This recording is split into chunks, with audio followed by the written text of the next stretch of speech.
Ako'y anong ba? Isgot ba sa inyo ba? Akong classmate ba?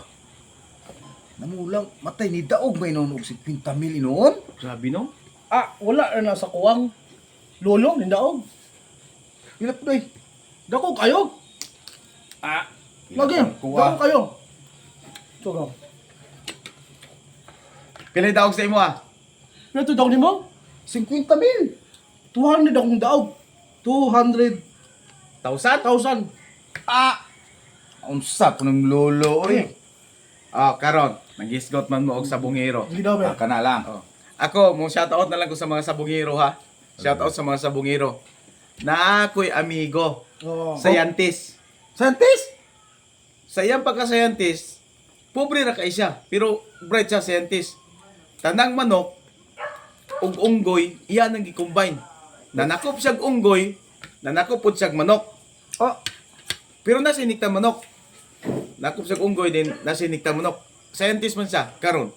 Ang pako sa manok iyang putlon, tapos ang kamot sa unggoy iyang isumpay. Sa kadugay niya og kanang inimbento. Nakakuan man jud siya, nakabuo man jud siya og manok nga ang pako niya dili na mapako, kamot na sa unggoy duha ka buok. Pero daghan jud kay siya nakalas nga unggoy og manok, nangamatay na, pero na jud siya na successful nga isa. Nakaroon na nari na siya. Daog man jud siya. Kurturot yun niya dili tanan. Pilde jud. Sa kapobre niya nadato siya. Karon milyonaryo naman siya. Kung daog ra istorya na milyonaryo, bilyonaryo.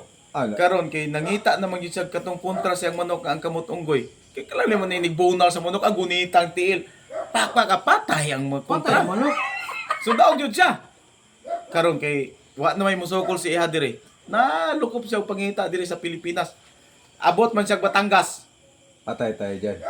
Tanggas. Karon sa Batangas kay naaman jud ni sukol pud isa. Dato po kayo. Perting dato bilyonaryo pod. Nakaroon kay nag-abot naman jud sila.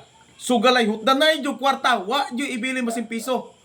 Nakaroon kay pag kuan na yun nagtari sila. Nag-abot na sa bulangan. Siyempre iya kamot yun sa unggoy. Ang sa kuan manok rapod dito sa Batangas. Batangginyo. Batangginyo ang tag-iya. Pero dato po kayo. Nakaroon kay pagtari na. Inilog iya. So, lipay siya. Inilog pa. Pag-abot yun sa manok, sugalay ko to, hutdanay kuan. Hutdanay yun. Kayamanan. Ubusan ang kayamanan. Property ba si mga sakinan tanan. Wag sugal yun. Nakaroon. Nag-abot naman yung manok dito. Pagbuhi mo yun. Pag-abot at gunitan na niyang manok sa Batangginyo. Nga naibulang. Pirting kapakapa yun sa manok sa kuan. Hindi naman to ka bunal basta kay gunita ng tiil. Nakaroon pirting niyang ambak-ambak daw. Kuan na yun sa madato na yun sa samot. Karon kay pag ukang sa manok, namatay iya ha? Namatay. Nga naman. Alangan nga, ang manok po dahil sa Batangginyo, ang mga pako, puro po din Batangas! karon katong tawhana, wala na. Nandito sa balay, nangguna. Nangguna na lang. Nangguna sa balay, napobre na siya. Bagay, di man lang gutay lang guma. Patay ha, Batangas, na sa Batangas, puro pako sa manok, Batangas, patay ha. Nakaroon din, manggunahay na po si Palik. Hello, happy viewing. Ayos.